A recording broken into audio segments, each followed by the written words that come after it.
So I am a mother of 5. I have 4 teenagers and a toddler. Currently, my oldest is a junior in high school, so we are fully immersed in the process of choosing the right college. We're looking at available majors and cost, distance from home, the other activities on campus, demographics in the area. All these things are key decision points for us in choosing where he's going to go. In addition, I also work with a number of universities and institutions in the higher ed space. And one thing I hear quite often from my clients is, Brandy, we're really different. Universities are nothing like B2B marketing. We have to look at things very different. Our processes are different. And at the core of it, yes, higher education is not selling to a business and the process is different. But having been on both sides of the equation, I can definitely say there are a lot of similarities between recruiting a college freshman and the traditional B2B marketing approaches. So I feel like there's a lot that higher ed marketers can learn by looking at what's been happening in the B2B space. So today I want to talk to you about 3 things. Number 1, recruiting college freshmen is a long-term nurture. Number 2, it's decision by committee, very similar to B2B marketing. And number 3, fit matters. Your resources are thin. You only have so many admissions advisors and a large number of potential applicants. Fit matters. So let's dig into each of those a little deeper. So first thing, long-term nurture.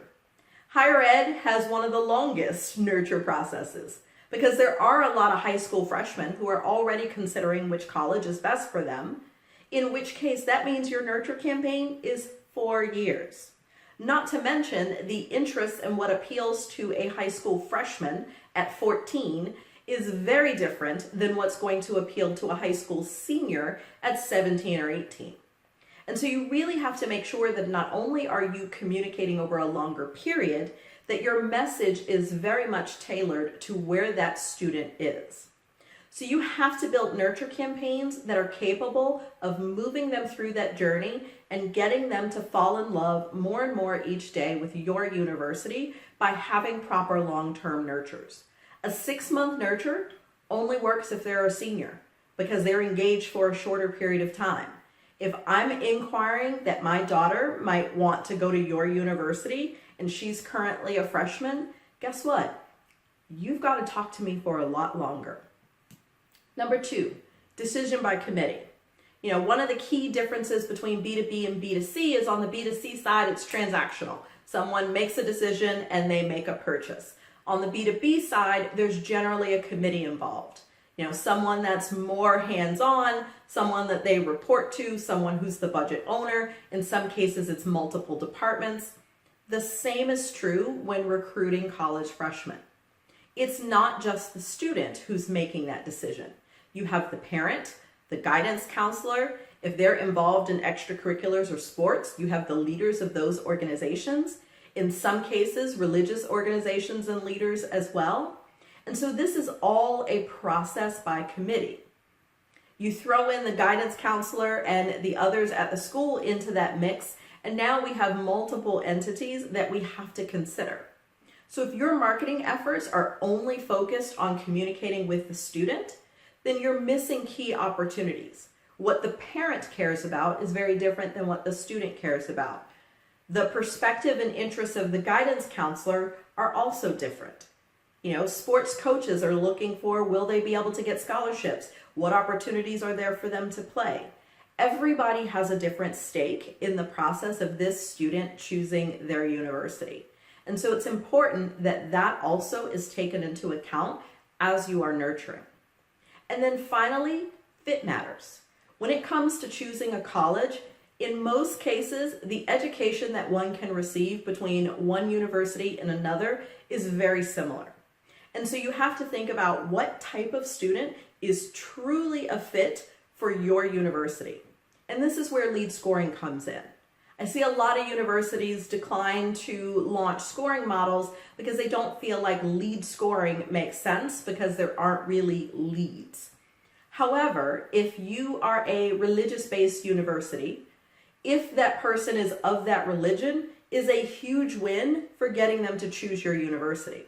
Not to say that all students are going to belong to that religion. However, in terms of what is the best fit, what's going to appeal the most to that person, that's a key criteria. For certain schools that attract more of a local audience, students that are looking to stay in state, well, someone who's coming from clear across the country, not to say that they wouldn't choose your university, but not only do you need to talk to them differently, they may not be the best fit. And so lead scoring is a great opportunity to help you to define what that fit is. Your admissions advisors need to know where to spend their time. Generally, most admissions advisors have more students to follow up with than they have time. So by leveraging lead scoring and defining what that sweet spot is, what are the students, what is the demographics, what are the interests, what are the engagement levels of the students who choose you, and let's be able to identify who those people are for future semesters. That gives your admissions advisors the ability to have a clear plan of where their time needs to be spent. Not to say that they're going to ignore other applicants who don't score highly, but at the end of the day, if I'm going to make 5 calls to the same person or, really make an effort to send a direct mail to get them to come and do a campus visit, I'm going to spend that effort on those people that I think are a good fit, and I'm going to make less of an effort on those that aren't. So in the end, there really is a lot that higher education marketers can learn from what's been happening in the B2B space for a very long time. And that's one thing I really love working with higher ed marketers on, because I have a passion for the industry. My master's degree is in adult education, and so I've always had this affinity for higher education, and now having 4 teenagers and being at different phases of the process of choosing colleges and actually receiving some of the marketing material from some universities, there's a huge opportunity here. And so I love to work with those clients, because when you can start to see the numbers shift, to see your retention numbers go up, your applicant numbers go up, your number of completed applications go up, it's a win-win for everyone involved. Until next time.